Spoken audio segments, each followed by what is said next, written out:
Okay, sure hope this is working. This is the intro to a like 24-hour drive, 5,000-mile trip I did. And this first video doesn't have napping in it, just talking about getting there. So I took off at like 5 in the morning on the day that the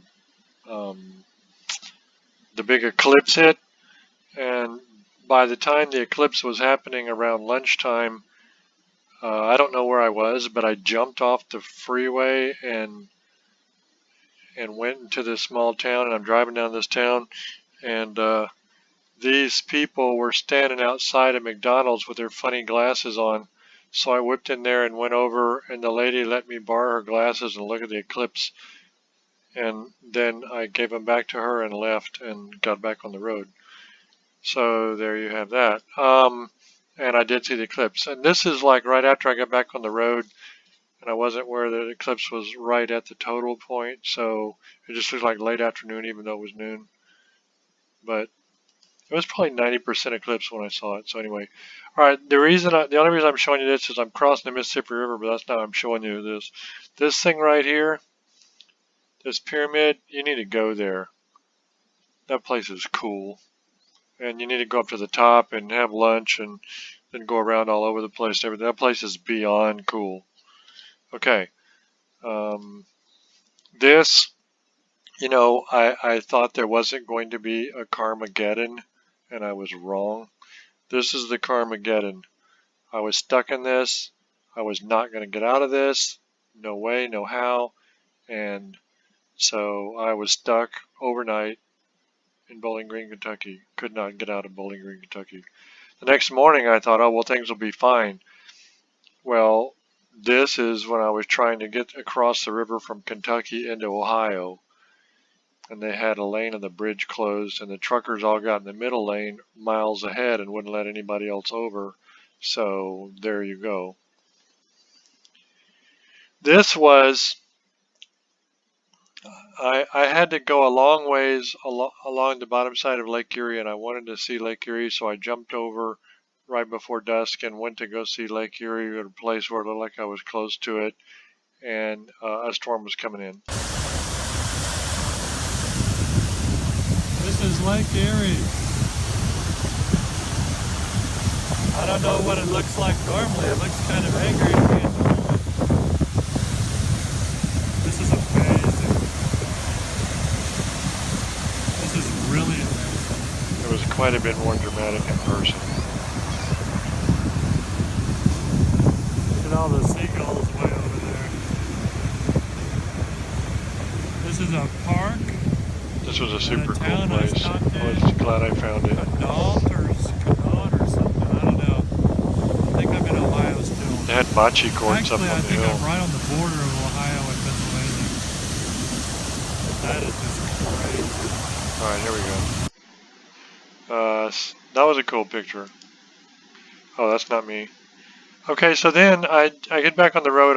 The storm caught me, I'm caught in the storm. And then I end up coming to some turnpike in New York. So now I'm in New York, but I'm on a turnpike and I don't know where I'm going. And the woman says, well, where are you? I said, how much is it going to cost me? And she says, well, where are you getting off? I said, I don't know. It's wherever Siri tells me to get off. So anyway, so then when I got off, this is the turnpike. And there's no exits on the turnpike. You just got to go.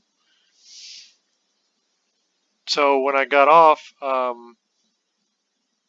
ended up I get on the freeway, trying to get through Buffalo, trying to get across the bridges, and my exit was closed, and somehow I got to Niagara Falls. I have no idea how I got to Niagara Falls. And somehow I got there and checked into a hotel 10 minutes before they had fireworks over the falls. And the woman tells me this. I said, well, where are the falls? And she said, go out this door and go to the right and then just look for other people. And so I'm madly dashing in the dark down through trees, following where I think people look like they're going, and end up here.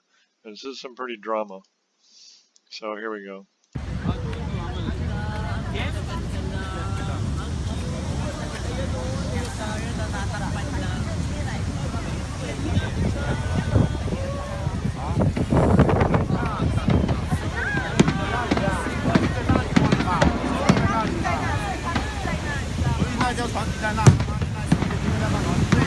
better. There's a couple of good ones that I made.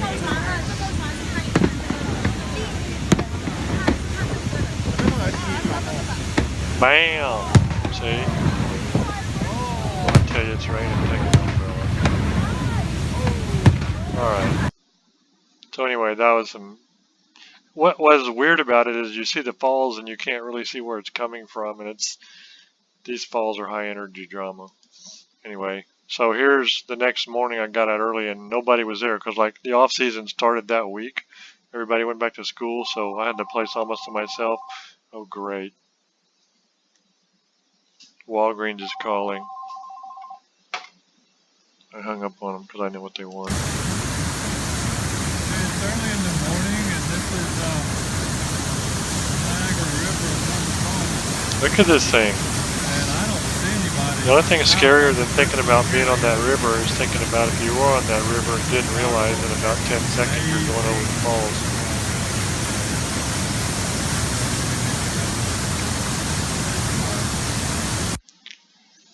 Boy, this is another high quality presentation for me. So I walked across that river on a bridge and I went over and I got over to where the big falls is, the Horseshoe Falls.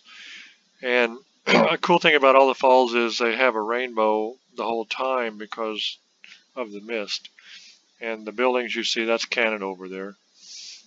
Hey. I'm getting wet, really wet.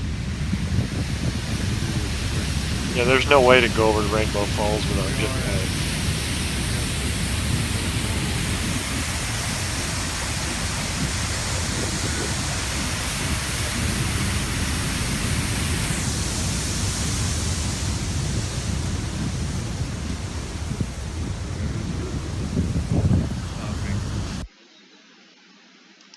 I really am glad I went here though, because see what it was is I decided I was going to go to Flint Ridge. Then I decided I was going to go to Letchworth because that's 6 hours further. So it was like, and then I decided I was going to Niagara Falls because that was an hour and a half further. Here I am at a cool river, fairly early in the morning, outside of Buffalo, New York. And it is Niagara Falls.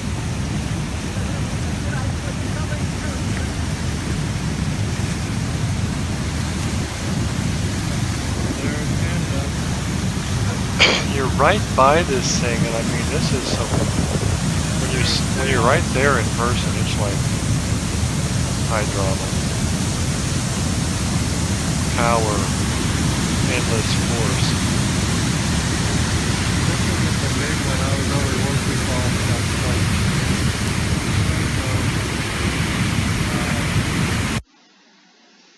One thing that was kind of funny that happened while I was there is I was walking along and some Japanese tourists came up and asked me how to get to Canada, which I thought was kind of amusing. These are the boats. Over there are the red raincoats are the Canadian tourists, the blue raincoats are the American tourists. And these boats take you down to the falls. So that's where we're going next. So here we are at the landing. Okay, so I was at the landing over here about where those people are standing, and an otter came out of the bushes right beside me and came running up here. I mean, right beside me.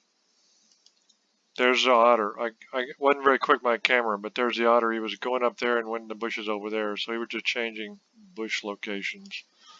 That's me. Here we go. We're en route. Me and the gang.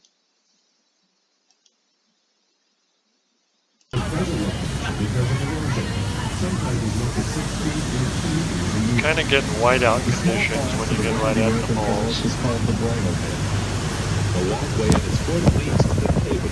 I realize this has nothing to do with flint knapping.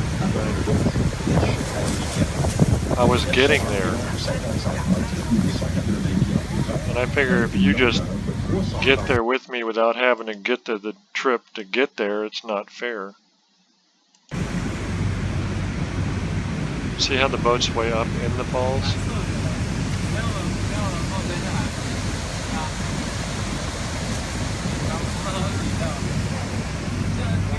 It's really fun watching tourists taking selfies and stuff. I like it. Okay.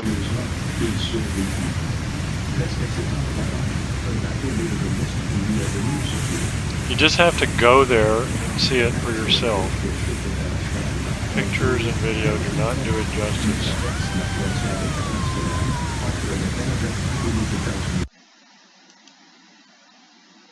It's serious. There's the whiteout conditions. That's when you put your camera away and hope it survives. Okay, so we're going back. Now we're back. This is a place where you can just walk upstairs beside one of the falls, and the problem with that is then you get really wet. Okay, so now I'm up on that walkway pier thing that hangs out over the middle of the river up high. It's real cool up there.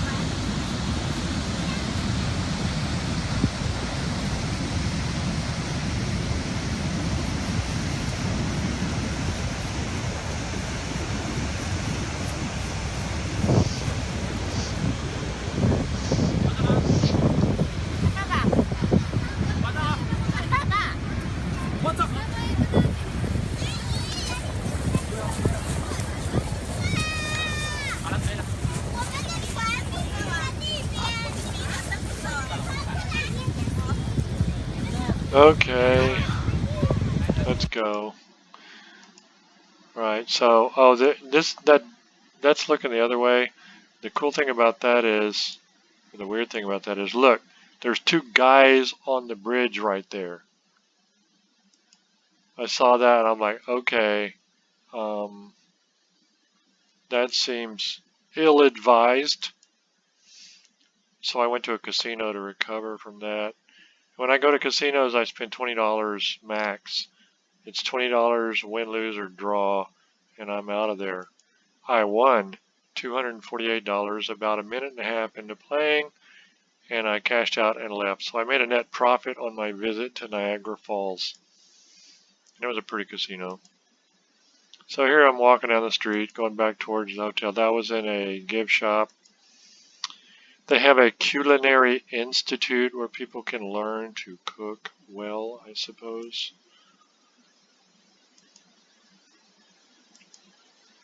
Okay, that's it. So I'm gone.